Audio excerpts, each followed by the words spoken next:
Voici quelques-unes des machines les plus destructrices de l'armée russe, qui ont contribué à façonner l'histoire de la Russie et du monde.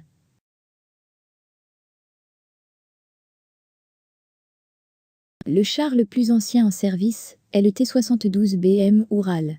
Le char a été adopté en 1973 et a encore du potentiel pour des améliorations futures.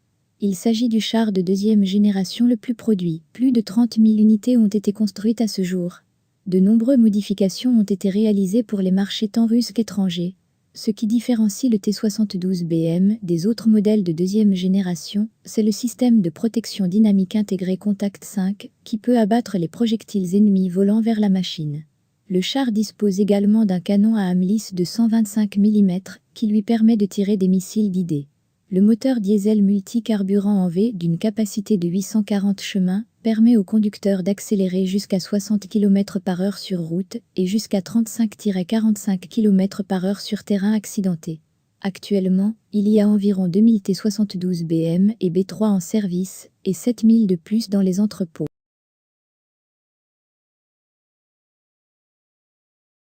Il s'agit du premier char au monde doté d'un moteur à turbine à gaz, souvent surnommé hélicoptère ou chasseur pour son sifflement caractéristique.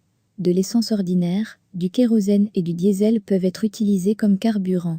En cas d'urgence, le mazout, le gaz naturel, le gaz à l'eau, l'alcool, le carburant des navires et même le charbon concassé peuvent faire l'affaire afin de l'alimenter. Le moteur du T-80U produit 1250 chemins. Sa vitesse maximale sur route est de 70 km/h, tandis que sur terrain accidenté, il atteint 45 km/h. Ce char a été créé par le passé afin de traverser toute l'Europe, car la probabilité d'une nouvelle guerre était très élevée.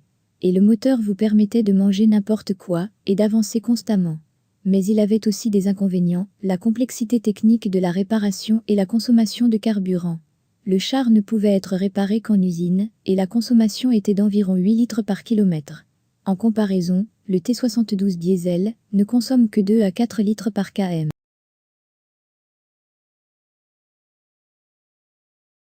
Le surnom Vladimir provint du nom du concepteur en chef du char. C'est ainsi que le gouvernement de la Fédération de Russie a honoré la mémoire de son créateur. L'une de ses caractéristiques distinctives de la série T-90A est son système de guidage infrarouge et sa protection de nouvelle génération contre les systèmes de guidage laser. Le T-90A est doté d'un moteur de 1000 chemins. Il n'est pas aussi vorace que celui qui équipe le T-80U, mais presque égal en vitesse. En 2011, les achats de T-90 pour l'armée russe ont été interrompus afin de libérer des fonds pour le nouveau T-14 Armata.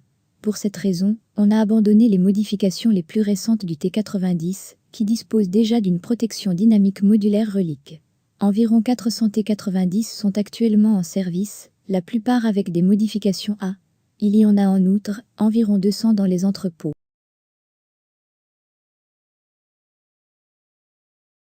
La version de base du char T-14 est conçue pour être utilisée avec un canon de 125 mm.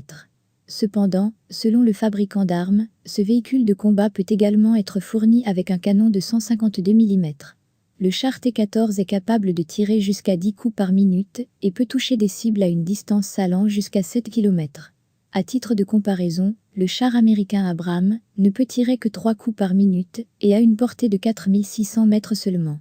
De plus, chaque nouveau char russe est équipé de son propre système radar, ce qui lui confère des avantages spécifiques en termes de visée et de contrôle de tir. Ainsi, le T-14 peut également frapper des avions et intercepter des roquettes et des missiles lancés par un ennemi.